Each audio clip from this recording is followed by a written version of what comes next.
Senator Bamakino, Undersecretary Aaron Cristobal, Ms. Eriko Ishikawa, colleagues and friends, pleasant afternoon to everyone. When the APEC Business Advisory Council, I'm sure you all know, is the private sector voice to leaders established by the economic leaders in 1996, actually, when the Philippines hosted APEC at that time. So we are made up of 3 business leaders from each economy. So 63 of us meet 3 times a year in different host countries, economies, and then we meet on the 4th meeting at the host, AELM host location.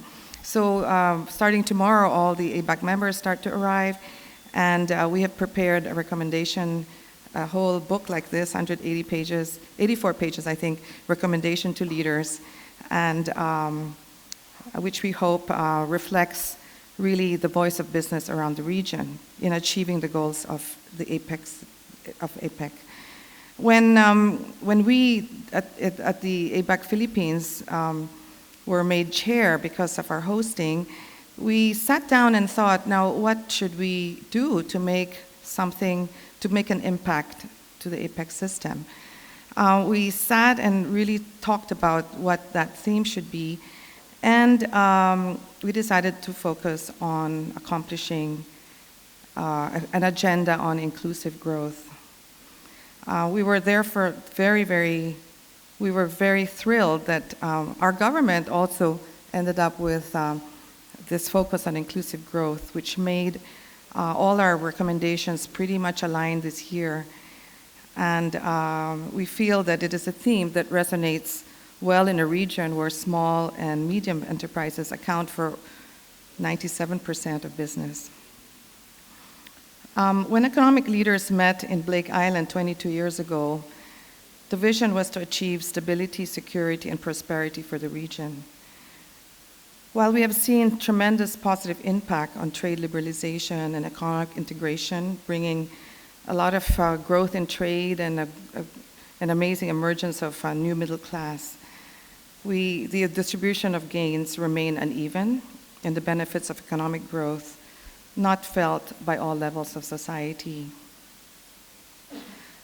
We therefore felt really excited that inclusive growth, to broaden those participating in global trade, could really have a meaningful impact to the APEC agenda. This year, we therefore placed SMEs at the core center of the work we're doing. The APEC actually works on several areas. One is to promote regional economic integration, connectivity, finance, and sustainability. And we normally have a working group that deals with SMEs. But we felt this year we would just do a little subtle change, which is instead of making SMEs another working group, that we would actually have that working group view everything we do and expand it so that it became equally relevant to SMEs. So we identified 3 areas that we would focus our recommendations around. The first was to bring more SMEs into global trade through e-commerce. And we commissioned a study by the USC Marshall School to study what are the impediments and barriers that hold SMEs from entering into e-commerce. We felt that for once in history, the idea of bringing more SMEs into global trade and inclusive growth models was really possible because of technology. The second part of that we feel is extremely important is to recommend to leaders that each economy must develop a robust innovation agenda, an ecosystem that would allow generations in the future to benefit from digital age. We felt that this innovation agenda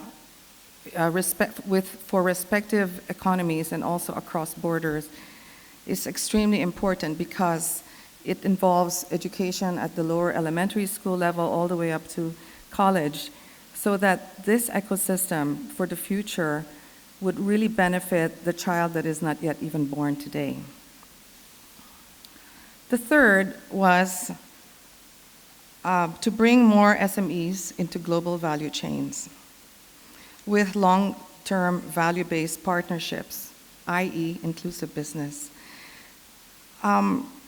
We were so excited to be invited to this event, and we were so excited to learn about the work that the IFC, the World Bank, IFC, and the ADB have been working on to bring about this inclusive business as top of mind, not just of governments, but of private business.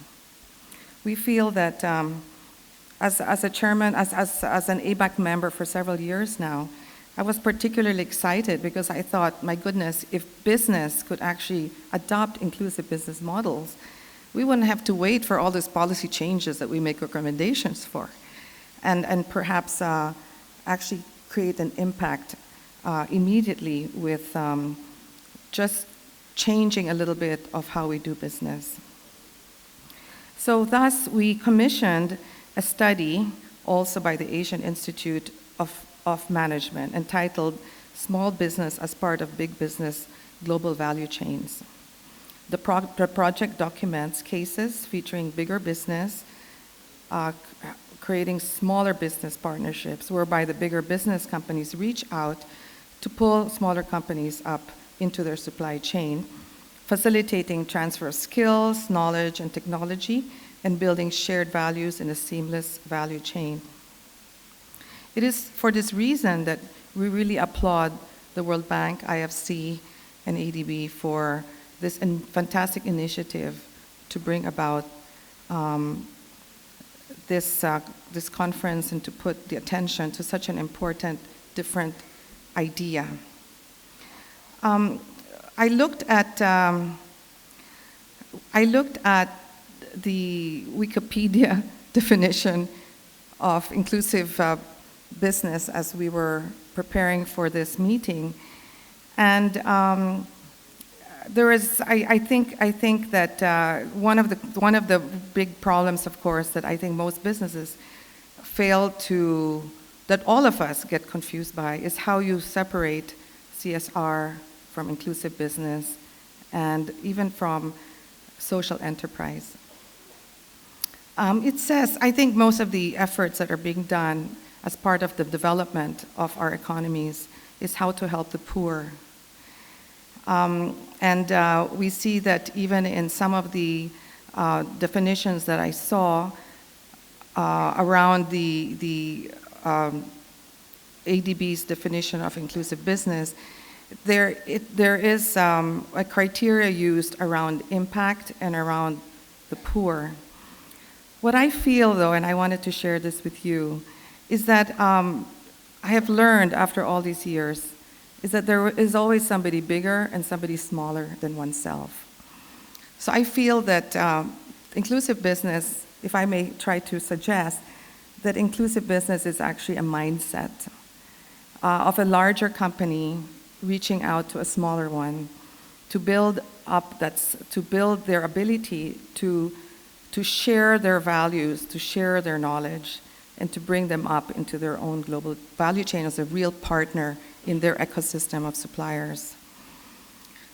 I say this because I think it is really important that we leave this room putting space for that mindset to be as valuable as the definition of only a business helping the poor. And I think that is a very important and laudable effort.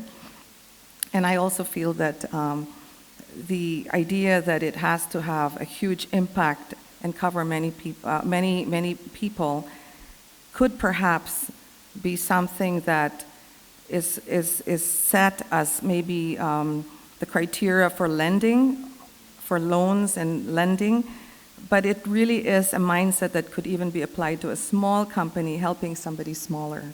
And I think that's the part that makes me extremely excited about maybe having have a goal in my mind to change the Wikipedia definition to be really a mindset rather than actually a structural definition of what it is.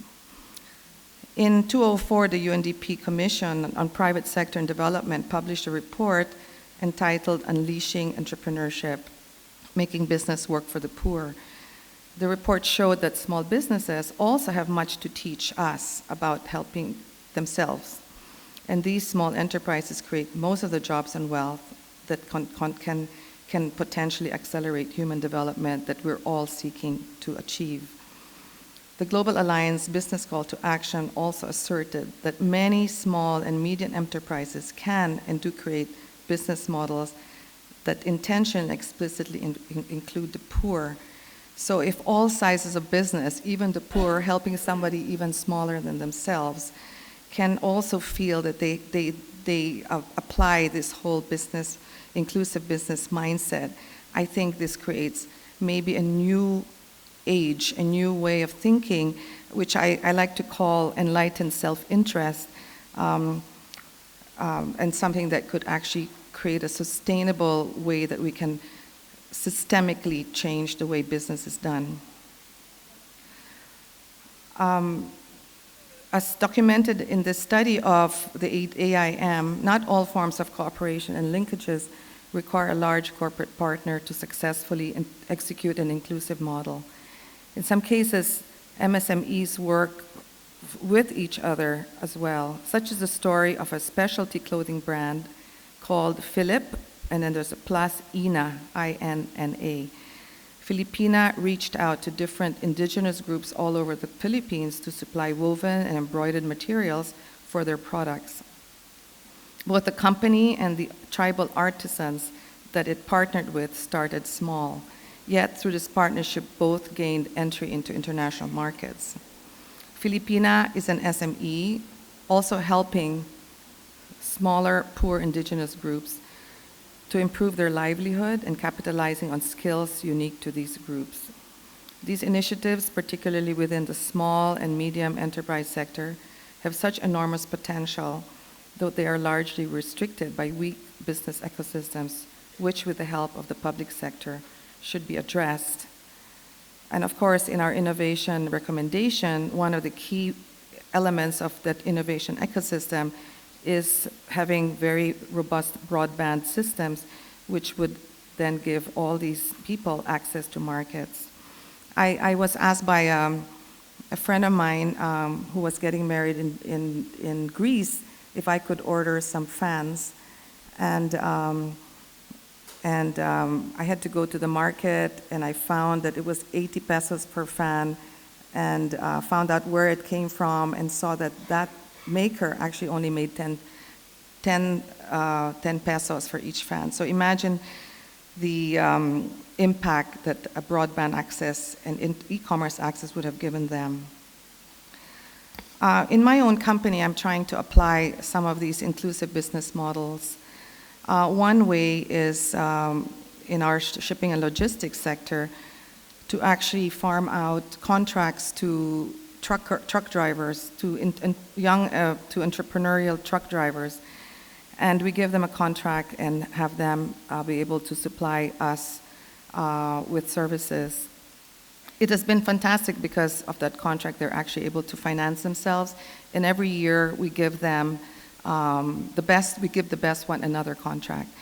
Now that to me it is not charity, it is not CSR. This is creating such an important lifeline to the logistics services we offer, having loyal truck drivers helping us grow and helping us provide our own customers with excellent services. We also have a lot of training activities within our businesses for our shipping side, training seafarers as part of our inclusive business model. And I think one is education and training being a very important aspect of an inclusive business model for the growth of our business. The private sector can definitely not stand alone. None of us in business can stand alone, taking every aspect of the supply chain. We must work with governments to build a foundation for enabling environments where solutions for inclusive business can emerge. The Board of Investment's idea to accredit inclusive business models is a great place to start. Branding IB models can be helpful for business and government. And hopefully, as I mentioned earlier, it doesn't put sort of a restriction on size or impact. Branding, it creates new openness for innovative financing beyond traditional risk assessments, licensing through local governments, innovation, and competition. But the definition of an inclusive business model, as I mentioned, must include all sizes, all types of companies from different sectors that can actually apply this mindset to those around them. We urge governments to go beyond your pilots in agribusiness, tourism, and housing. We hope we can see more inclusive business models in education, health, urban services, energy, and other sectors also included. In the Philippines today, we have one of the big challenges we have is in disasters and disaster response. Instead of seeing that as a problem, we could actually look upon that as opportunities for relationships between bigger businesses and smaller businesses to provide those services. We hope that APEC can continue this very important work in their 2016-2017 development agenda. And we hope that we can leave this room with an expanded common vision on how inclusive growth will be realized, in a vision that can be achieved to bring everybody together towards uplifting the lives of everybody around us through this enlightened self-interest model. I wish all of you all a very productive discussion. Again, I'd like to congratulate the IFC for such an amazing initiative to bring about greater prosperity for everyone. Thank you.